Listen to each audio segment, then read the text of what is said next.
proteínas, elas podem serem organizadas em 4 níveis diferentes. A estrutura primária diz respeito à sequência dos aminoácidos da proteína, conforme previsto no código genético. A estrutura primária ela é mantida pela ligação peptídica, ou seja, havendo a hidrólise da ligação peptídica, a proteína é completamente destruída. Na estrutura primária, a ligação peptídica ocorre entre o aminoácido inicial e o aminoácido seguinte. Então, o primeiro aminoácido, ele tem a extremidade N, ou amino livre. Ele participa da ligação peptídica com a carboxila. Então, esse primeiro aminoácido, a carboxila, não é, que vai se unir à amina, porque, na verdade, elétrons do nitrogênio atacam o carbono da carboxila durante a formação da ligação peptídica que ocorre na síntese proteica. Assim, haverá a saída de água e a formação da ligação peptídica, né? Que é uma ligação amida, certo? A ligação peptídica é uma ligação amida. Essa ligação amida, ela é única, a ligação peptídica ela é única, ela é planar devido à posição dos elementos dos aminoácidos e também é uma ligação do tipo rígida, porque o carbono alfa de um aminoácido, ele é ligado ao carbono do C-O vizinho e que gira, essa ligação permite um giro de 180 graus para a direita, enquanto que o carbono, ao se ligar ao nitrogênio, né, do restante da ligação amida, o giro ocorre a menos 180 graus, ou seja, para a esquerda. Então, se um lado gira para a direita no mesmo ângulo que o lado que gira para a esquerda, então ocorre o travamento, né? Esse carbono está, na verdade, numa posição bem rígida, não é? Que é uma característica da ligação peptídica. O segundo nível de organização das proteínas é a estrutura secundária, que é o dobramento da cadeia proteica devido às pontes de hidrogênio entre os elementos da ligação peptídica. Lembrem-se que a ligação peptídica possui oxigênio e possui um nitrogênio ligado a hidrogênio. Então, entre o oxigênio e o hidrogênio, formam-se pontes de hidrogênio entre os aminoácidos vizinhos, o que leva a um padrão de dobramento que nós vamos ver que pode existir de mais de uma forma.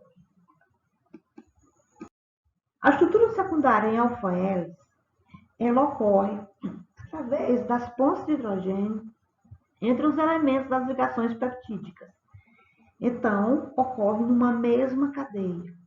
São formadas várias pontes de hidrogênio numa única cadeia, conforme nós podemos ver nessa figura, em que o oxigênio com o hidrogênio podem formar várias pontes, e que essas pontes são feitas com elementos da ligação peptídica.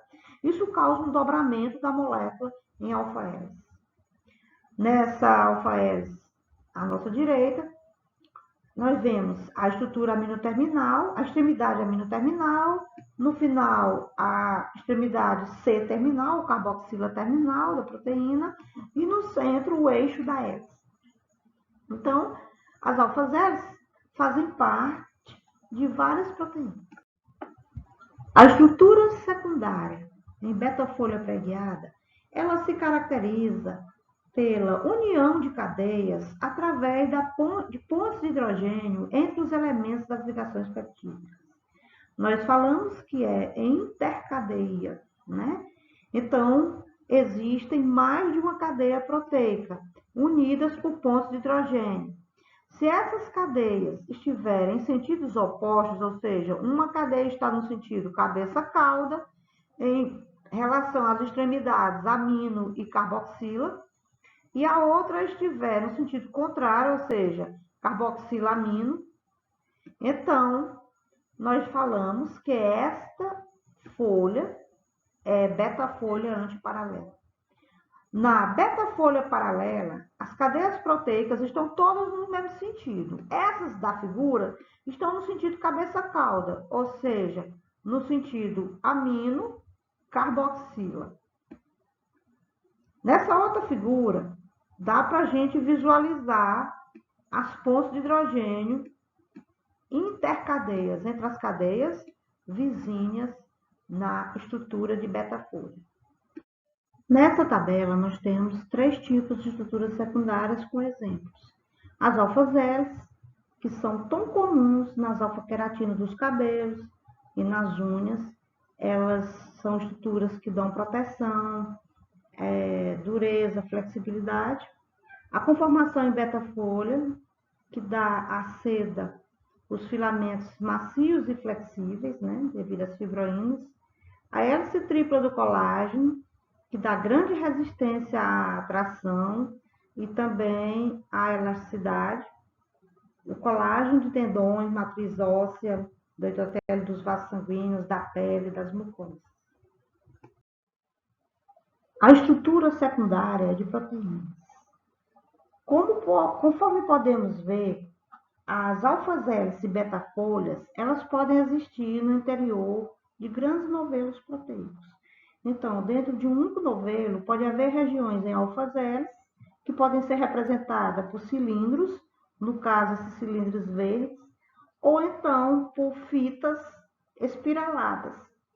Enquanto que as beta-folhas podem existir no interior de grandes novelos e representadas na forma de fitas, como essas dessa figura do nosso lado direito.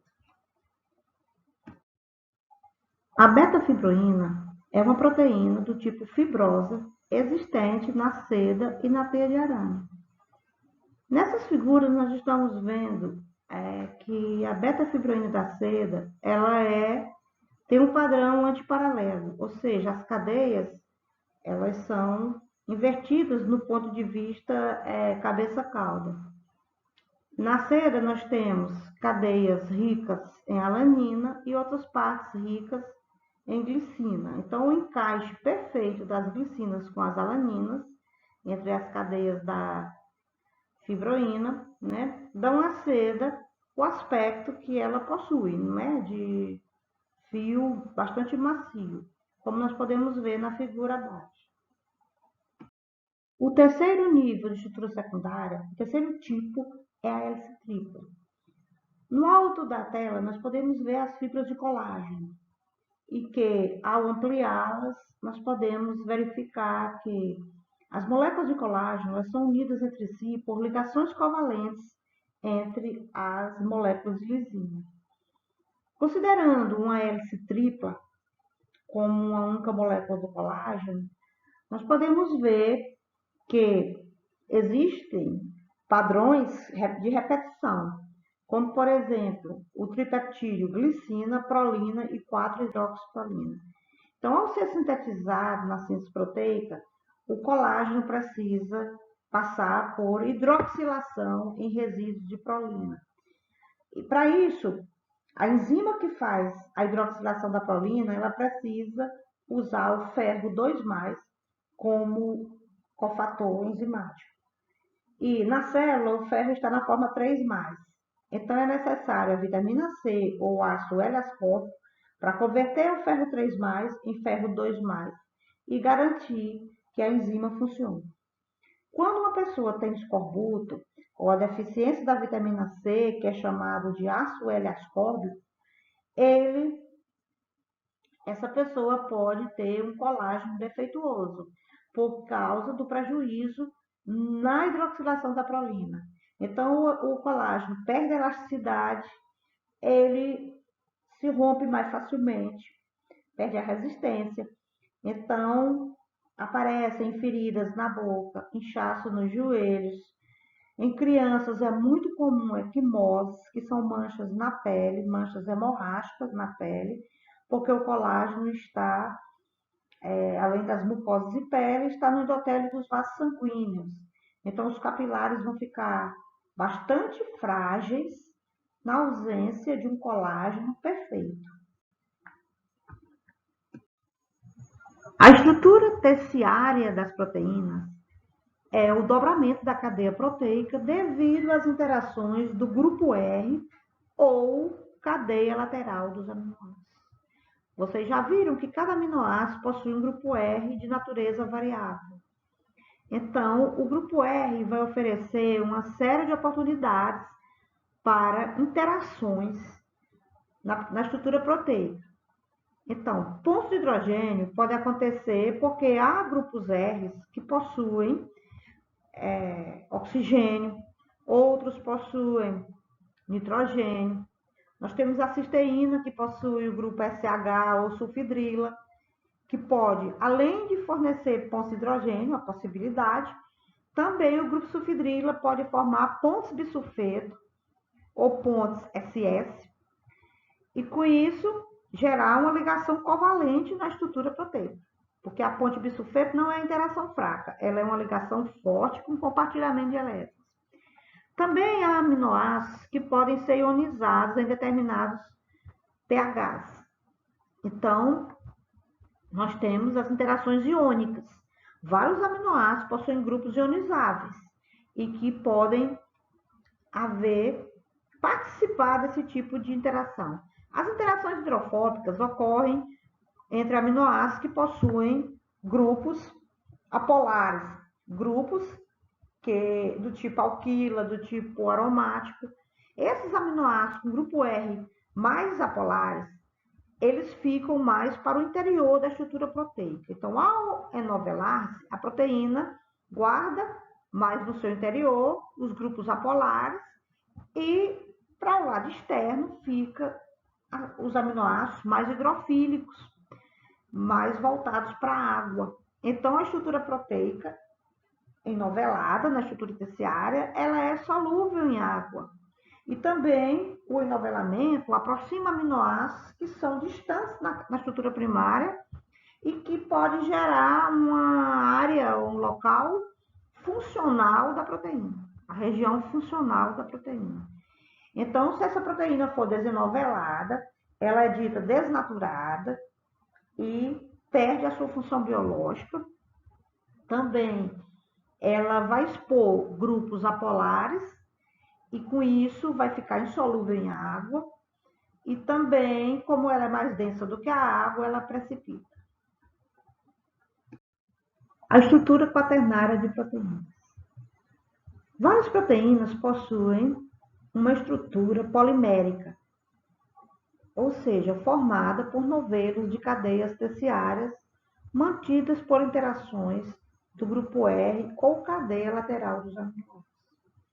Então, as proteínas poliméricas que possuem mais de uma cadeia, elas podem existir com essa estrutura quaternária, ou seja, os novelos vão se unir entre si através de pontos de hidrogênio, de interações iônicas e interações hidrofóbicas. O que diferencia dessas ligações interativas dos aminoácidos em relação à estrutura terciária é que na estrutura terciária existem as pontes bisulfeto e aqui não existem pontes do tipo bisulfeto. Então, os dedos de zinco são proteínas que possuem duas beta-folhas antiparalelas, uma alfa-hélice, um átomo de zinco central, duas cisteínas e duas histidinas. Essa formação proteica existe em proteínas de ligação ao DNA, ou seja, proteínas que regulam a expressão de genes e atuam especialmente na região promotora de transcrição em eucariotos, como os receptores intracelulares de corticoides e de estrógeno.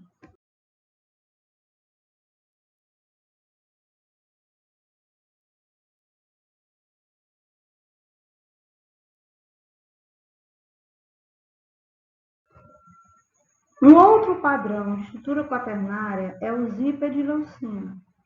Então, a proteína que apresenta o zíper de leucina, ela possui uma leucina a cada 7 aminoácidos e num trecho que tem 20 a 35 aminoácidos. Uma volta de alfa-hélice desse zip de leucina tem 3,6 aminoácidos e uma leucina a cada 2 voltas.